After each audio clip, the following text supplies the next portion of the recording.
ओम परमात्मने नमः। बिछाने और बैठने के आसन की विधि बताकर आगे के 2 श्लोकों में फल सहित सगुण साकार के ध्यान का प्रकार बताते हैं। तो प्रसन्नात्मा विगत भी ब्रह्मचारी रिव्रते स्थित मन संयम्य मच्चिंतो युत आसीत मत पर। प्रशांतात्मा जिसका अंतःकरण राग द्वेष से रहित है वो प्रसन्नात्मा है। जिसका शारीरिक विशेषता प्राप्त करने का, रिद्धि सिद्धि आदि प्राप्त करने का उद्देश्य न होकर केवल परमात्मा प्राप्ति की ही सिद्धि उद्देश्य होता है, उसके राग द्वेष शिथिल होकर मिट जाते हैं। राग द्वेष मिटने पर स्वतः शांति आ जाती है, जो स्वतः सिद्ध है। तात्पर्य है कि संसार के संबंध के कारण ही हर्ष शोक राग द्वेष आदि द्वंद्व होते हैं और इन्हीं द्वंद्वों के कारण शांति भंग होती है। तो जब ये द्वंद्व मिट जाते हैं तब स्वतः सिद्ध शांति प्रकट हो जाती है और स्वतः सिद्ध शांति को प्राप्त करने वाले का नाम ही प्रशांतात्मा है। विगत भी शरीर को मैं और मेरा मानने से ही रोग का, निंदा का, अपमान का, मरने आदि का भय पैदा होता है। परंतु जब मनुष्य शरीर के साथ मैं और मेरे पद की मान्यता को छोड़ देता है तब उसमें किसी भी प्रकार का भय नहीं रहता। कारण उसके अंतःकरण में यह भाव दृढ़ हो जाता है कि इस शरीर को जीना हो तो जिएगा ही, इसको कोई मार नहीं सकता, और इस शरीर को मरना हो तो मरेगा ही, फिर इसको कोई बचा नहीं सकता। यदि यह मर भी जाएगा तो बड़े आनंद की बात है। क्यों? कि मेरी चित्त वृत्ति परमात्मा की तरफ होने से मेरा कल्याण तो हो ही जाएगा। तो जब कल्याण में कोई संदेह ही नहीं तो फिर भय किस बात का? इस बात से वह सर्वदा भय रहित हो जाता है। ब्रह्मचार्य व्रते स्थित। यहां ब्रह्मचार्य व्रत का तात्पर्य केवल वीर रक्षा से ही नहीं है, प्रत्युत ब्रह्मचारी के व्रत से है। तात्पर्य है कि जैसे ब्रह्मचारी का जीवन गुरु की आज्ञा के अनुसार संयत और नियत होता है, ऐसे ही ध्यान योगी को अपना जीवन संयत और नियत रखना चाहिए। जैसे ब्रह्मचारी शब्द स्पर्श, रूप, रस और गंध, इन 5 विषयों से तथा मान, बड़ाई और शरीर के आराम से दूर रहता है, ऐसे ही ध्यान योगी को भी उपयुक्त 8 विषयों में से किसी भी विषय का भोग बुद्धि से, रस बुद्धि से सेवन नहीं करना चाहिए, प्रत्युत निर्वाह बुद्धि से ही सेवन करना चाहिए।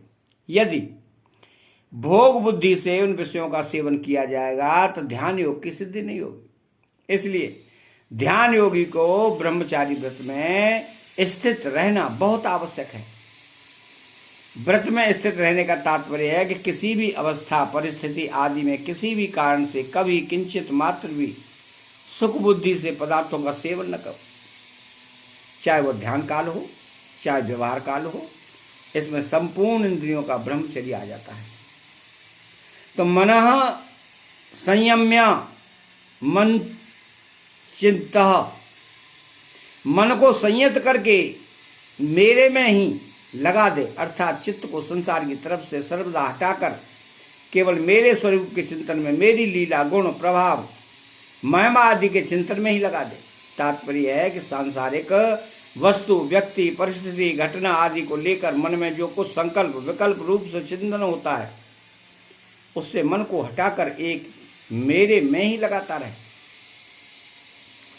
मन में जो कुछ चिंतन होता है वह प्राय भूतकाल का होता है और कुछ भविष्य काल का भी होता है, तथा वर्तमान में साधक मन परमात्मा में लगाना चाहता है। जब भूतकाल की बात याद आ जाए तब यह समझे कि वह घटना अभी नहीं है, और भविष्य की बात याद आ जाए तो वह भी अभी नहीं है। वस्तु, व्यक्ति, पदार्थ, घटना, परिस्थिति आदि को लेकर जितने संकल्प विकल्प हो रहे हैं वे उन्हीं वस्तु, व्यक्ति आदि के हो रहे हैं जो अभी नहीं है। हमारा लक्ष्य परमात्मा के चिंतन का है, संसार के चिंतन का नहीं। अतः जिस संसार का चिंतन हो रहा है वह संसार पहले नहीं था, पीछे नहीं रहेगा और अभी भी नहीं है। परंतु जिस परमात्मा का चिंतन करना है वे परमात्मा पहले भी थे, अब भी हैं और आगे भी रहेंगे। इस तरह सांसारिक वस्तु आदि के चिंतन से मन को हटाकर परमात्मा में लगा देना चाहिए। कारण कि भूतकाल का कितना ही चिंतन किया जाए उससे लाभ तो कुछ होगा नहीं, और भविष्य का चिंतन किया जाए तो वह काम अभी कर सकेंगे नहीं, तथा भूत भविष्य का चिंतन होता रहने से जो अभी ध्यान करते हैं वह भी होगा नहीं, तो सब ओर से रीते ही रह जाएंगे। युक्त ध्यान करते समय सावधान रहें, अर्थात मन को संसार से हटाकर भगवान में लगाने के लिए सदा सावधान जागृत रखें। इसमें कभी प्रमाद आलस्य आदि न करें। तात्पर्य है कि एकांत में अथवा व्यवहार में भगवान में मन लगाने की सावधानी सदा बनी रहनी चाहिए, क्योंकि चलते फिरते काम धंधा करते समय भी सावधानी रहने से एकांत में मन अच्छा लगेगा, और एकांत में मन अच्छा लगने से व्यवहार करते समय भी मन लगाने में सुविधा होगी। अतः ये दोनों एक दूसरे के सहायक हैं, अर्थात व्यवहार की सावधानी एकांत में और एकांत की सावधानी व्यवहार में सहायक है। तो आसीत मत्परः केवल भगवत परायण होकर बैठे, अर्थात उद्देश्य लक्ष्य ध्येय केवल भगवान का ही रहे, भगवान के सिवाय कोई भी सांसारिक वासना आसक्ति कामना स्पृहा ममता आदि न रहे। इसी अध्याय के 10वें श्लोक में योगी सुजीत सतत मात्मानम रहस्य स्थित है। पदों से ध्यान योग का जो उपक्रम किया था उसी को यहां युक्त आसीत मतपरः पदों से कहा गया है।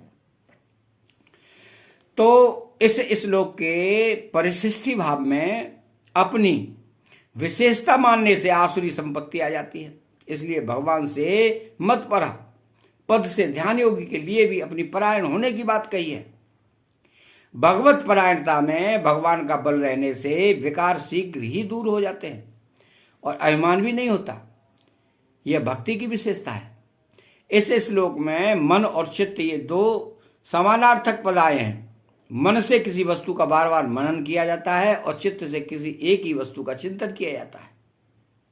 अतः यहां आए मन संयम्य मच्चिंता पदों का तात्पर्य है कि संसार का मनन नहीं करे, अर्थात मन को संसार से हटा ले और चित्त से केवल भगवान का चिंतन करे, अर्थात चित्त को केवल भगवान में लगा दे। अतः चैनल को सब्सक्राइब करें, बेल आइकन घंटी को दबाएं और कमेंट बॉक्स में जय श्री कृष्ण लिखें। बोलो जय श्री कृष्ण।